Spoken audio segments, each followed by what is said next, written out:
Hello नमस्कार, जय हिंद साथियों। स्वागत है आपका अपने यूट्यूब चैनल में। दोस्तों, आज हम बात करने वाले हैं हरियाणा कौशल रोजगार निगम की। देखो, वीडियो शुरू करने से पहले आप लोगों से हमारा एक रिक्वेस्ट है, अगर आप हमारे चैनल पर पहली बार विजिट कर रहे हो तो चैनल को सब्सक्राइब जरूर करें, साथ ही साथ बेल आइकन को जरूर दबाएं, जिससे आने वाली हर एक वीडियो का नोटिफिकेशन सबसे पहले आप लोगों तक पहुंच सके और आप वीडियो का अच्छी तरह से लाभ ले सकें। चलो वीडियो की शुरुआत करते हैं। देखो दोस्तों, स्वागत है आपका फिर से एक नई वीडियो में। हरियाणा कौशल रोजगार निगम के कर्मचारियों को लेकर एक ताज़ा अपडेट लेकर आया हूँ। कर्मचारियों ने हरियाणा कौशल रोजगार के अंतर्गत लाखों की संख्या में हरियाणा कौशल रोजगार निगम के अंतर्गत कर्मचारी लगे हुए हैं और बार बार जो एक सीएम साहब से डिमांड कर रहे हैं कि हमें जो हमारा हक है वो देने का काम करें, क्योंकि कई सालों से डिपार्टमेंटों में लगे हुए कर्मचारियों को जो वेतन है उसमें भी बढ़ोतरी नहीं की गई है और साथ ही कर्मचारियों ने क्या क्या डिमांड रखी है, इन सब की चर्चा हम करते हैं। देखो, हरियाणा कौशल रोजगार निगम का गठन क्या है। हरियाणा सरकार ने एक कदम ये उठाया है, क्योंकि ठेका पद पर कर्मचारी लगे हुए थे, उनका शोषण किया जा रहा है और उन्हें टाइम पे वेतन, ना कोई पीएफ ना कोई ईएसआई। जब से हरियाणा कौशल रोजगार निगम बना है उससे पहले जितने भी कर्मचारी ठेका प्रथा पर लगे हुए हैं उनको मिनिमम वेतन देने का काम किया जाता था। ईपीएस के तहत 10 से 12 हज़ार वेतन दिया जाता था और जैसे ही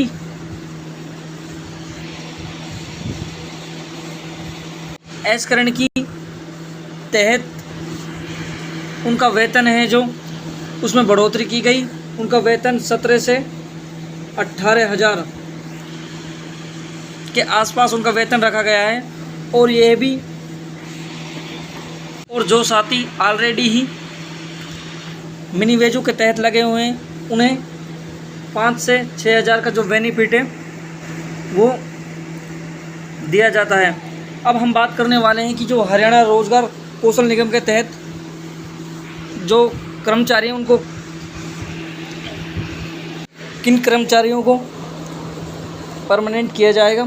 देखो, हरियाणा कौशल रोजगार निगम के तहत 14 प्रकार की जो वैकेंसी वो निकाली गई थी और उनकी जो लास्ट डेट थी वो थी 28 जून। अब इनकी जो ज्वाइनिंग है वो 25 जुलाई के आसपास देखने को मिलेगी, यानी कि इनको जो कर्मचारी के तहत जो दर्जा प्राप्त होगा वो उन्हें 25 जुलाई के आसपास इनकी जो प्रक्रिया है वो सुचारू रूप से जारी कर दी जाएगी। अब इनकी जो शर्तें हैं वो क्या क्या शर्तें और किन विद्यार्थियों कैंडिडेटों को उनके अंदर शामिल किया जाएगा, मैं आप लोगों को थोड़ी सी जानकारी दे देना चाहता हूँ। देखो, 18 साल और न्यूनतम है वो 18 साल और अधिकतम है वो 42 साल उम्र तय की गई है। अगर 5 साल की अधिकतम छूट दी जाएगी, आरक्षित श्रेणी के अलावा अनुभव में भी बदली जाएगी, यानी कि जो आरक्षित वर्ग हैं उन्हें 5 साल की जो छूट है वो दी जाएगी। साथ ही जो 100 अंक, यानी कि जिन विद्यार्थियों के कैंडिडेटों के 100 अंक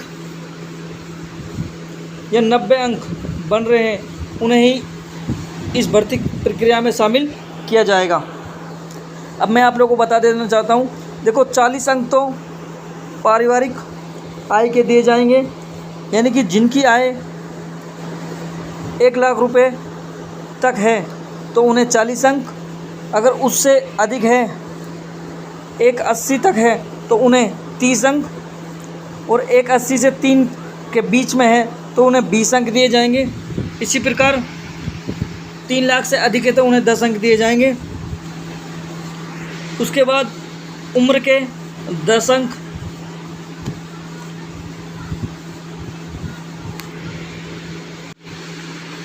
इसी के तहत क्वालिफिकेशन के 5-5 अंक दिए जाएंगे।